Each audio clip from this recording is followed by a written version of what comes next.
So our next step in our 12 steps of bread baking after folding is dividing. Dividing meaning we're going to separate this dough, or we're going to cut our dough into individual portions. If we were doing rolls, we would scale them to 1.5 ounces. If we were doing baguettes, then we would scale to about 11 ounces. So what we do is we use a tool called a bench scraper, B-E-N-C-H, bench scraper. This is a metal scraper that has a little bit of an edge here, and this is what allows you to cut your dough. So if I were doing rolls today, I would use my bench scraper in combination with my scale. This is a digital scale, and most bakers scale in terms of grams. So the benefit of having one of these digital scales is that you can change your unit on the scale. So I could do ounces, I could do pounds, and I could do grams. Today, we don't need to divide this dough because I already portioned my recipe down so that it will fit into my loaf pan. We're going to be making white bread today in a loaf pan. So this dough is already formulated to fit into that pan. So this is going to make one loaf. So what I am going to do is move on to pre-shaping.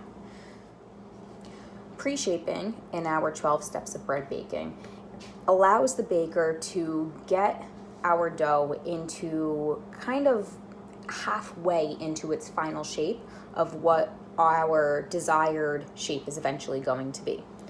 For example, if you're doing baguettes, a baguette is 21 inches long. So you're taking a piece of dough that's about like this, and you're going to be rolling it out to 21 inches.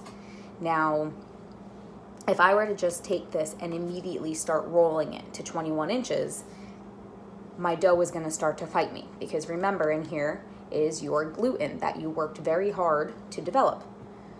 That gluten is going to start to fight you. It's kind of like when you overwork meatballs and you have that toughness in your mouth. Same idea here with your proteins. So what I need to do is get this into, kind of help the dough getting it halfway to where it needs to be so that you are preserving the integrity of your dough.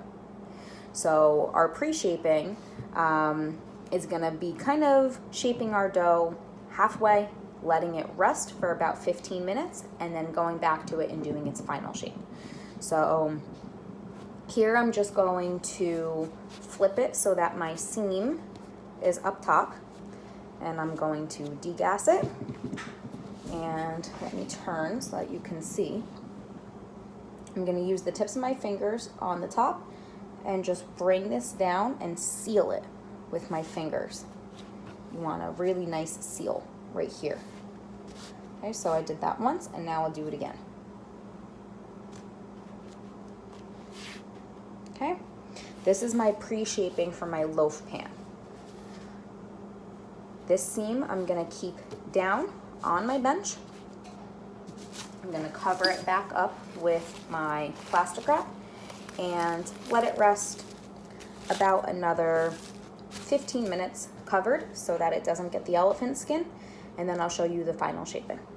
So my pre-shape has been bench resting for about 10 to 15 minutes, and it's nice and relaxed. So now I'm gonna go into my final shape. So take away my plastic wrap, flip it so that my seam is up, and I'm going to degas.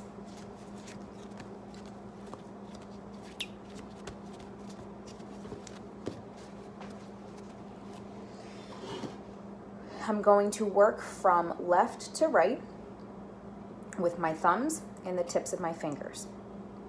Let me turn it so you can maybe see a little bit better. So I'm gonna come about a half an inch down from the top, and I'm going to kind of press the dough in and pull the dough over my thumbs and seal it.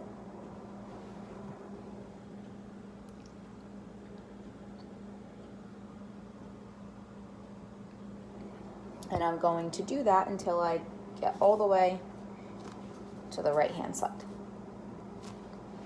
Okay, so now my dough looks like that. And I'm going to continue doing that. Now the next time I go, I'm going to put my thumbs on this seam that I just made.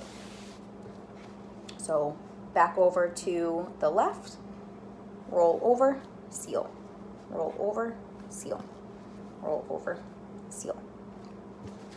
Okay, now I'm going to seal this up with the heel of my hand. So I'm going to come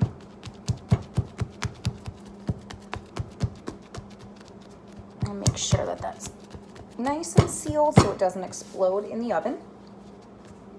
And I'm a little thick in the middle than I am on the ends. Now this is the loaf pan that I'm going to use. So my goal was to make the length of my loaf the length of the pan.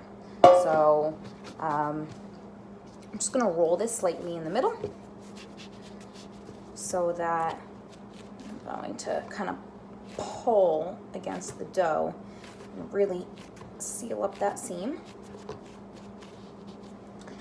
And I'm going to put it in my pan. So this is my final shaping. Now it's going to go in my pan with the seam down.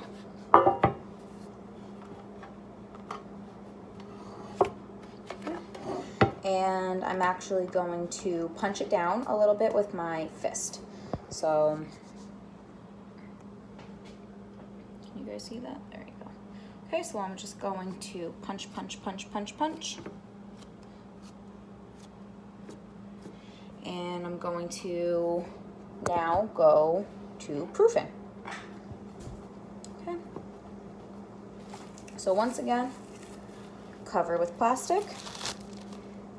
And I am done with final shaping, ready for proofing. Proofing usually takes about 20 minutes in a warm and humid place. I don't have a proof box here at home, so I'm just going to be covering with plastic wrap and putting it over by the oven again. That way it can stay warm. The plastic wrap is covering it so it doesn't dry out. Normally in the bake shop, we would be using our proofer. The proofer is temperature controlled, humidity controlled. I'm usually proofing at about 85 degrees and with about an 80% humidity. That humidity controlled in the proofer makes sure that my dough isn't drying out, keeps it nice and moist. It prevents my elephant skin from forming on top of it. That way I can get a really nice rise in the oven. For now, I'm just going to cover it with plastic wrap and keep it by my oven. I'm going to check this in 20 minutes and hopefully it doubled in size. My dough is done proofing. I did it in front of the oven so that I had some nice warmth to it. And you can see that my dough is beautiful. It is at least doubled in size. It has some nice carbon dioxide in there, and I am ready to bake. So before I bake, I have one more step. So after proofing comes scoring. Oh, you can smell the fermentation. So to score, we normally use a tool called a baker's lom or a bread lom or razor. Unfortunately, I have them all in the bake shop and none at home. But basically the purpose is we're going to be cutting a slit into our dough. So because here we have a loaf, I'm basically cutting a line straight down. Now scoring dough, today I'm going to be using just a paring knife for today. And I just sharpened it to get a little bit of an edge on it. So the three main reasons why we score our bread is one, to allow the gases to escape. So all of the moisture and the steam and the gases in here are going to immediately rise in the oven. So as soon as we put the bread in, we have something called oven spring. So that immediate heat makes the yeast very active, and that is what gives the bread like a jump in the oven, or it doubles in size within the first 30 seconds to a minute of baking. All of that moisture and steam and gases that are in the dough are naturally going to expand, and they're gonna need a point of escape. So when we cut a slit into the dough, it gives those gases a place to escape from. Otherwise, they're gonna bust out through the seam, and it makes your dough or your final bake on your bread very undesirable in appearance.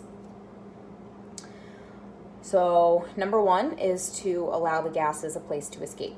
Number two is to identify what type of bread it is. Now, this is more applicable if we were baking rolls, where if you were preparing 3 rolls for service, you would want to give the roll, let's just say that has nuts in it, 1 score.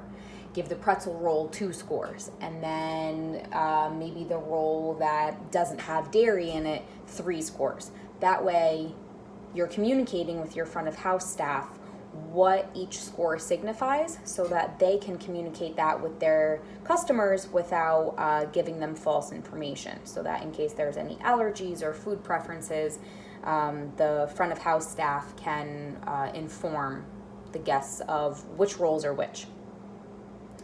And number 3 is for the chef to put their signature or their identity on their dough. So for example, at Balthazar Bakery, if they have, a big round loaf, they'll use their lame, today I'm using a paring knife, but they'll use their lame to score a B, or they'll cut a B into their loaf so that when it bakes, you can see the B to represent Balthazar or their market.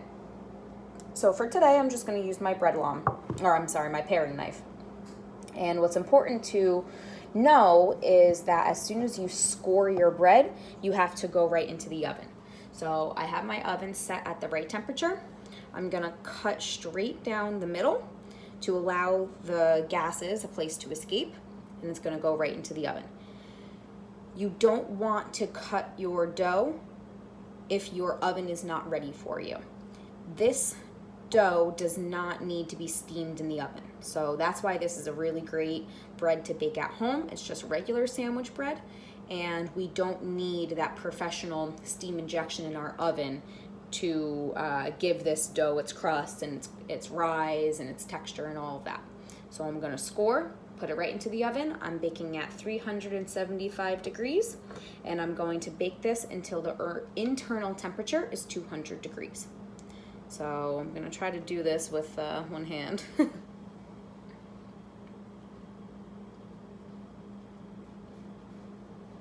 And on this, I don't want to cut too deep. Okay.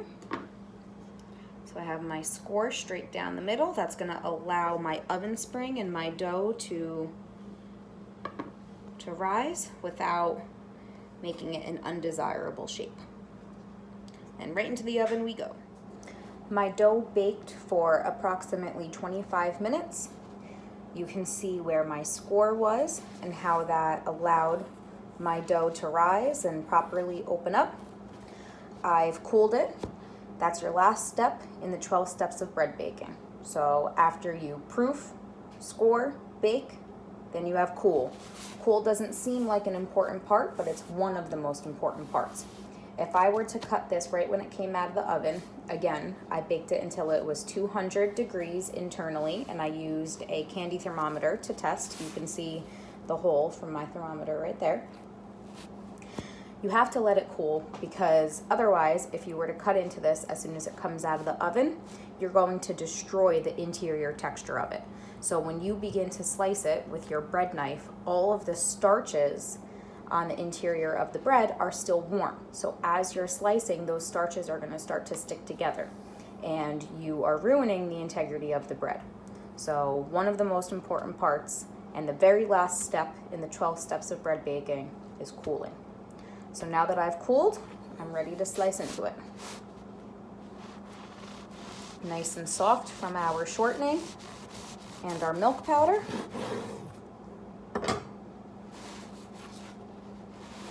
Nice and tender. beautiful smell. Perfect sandwich bread.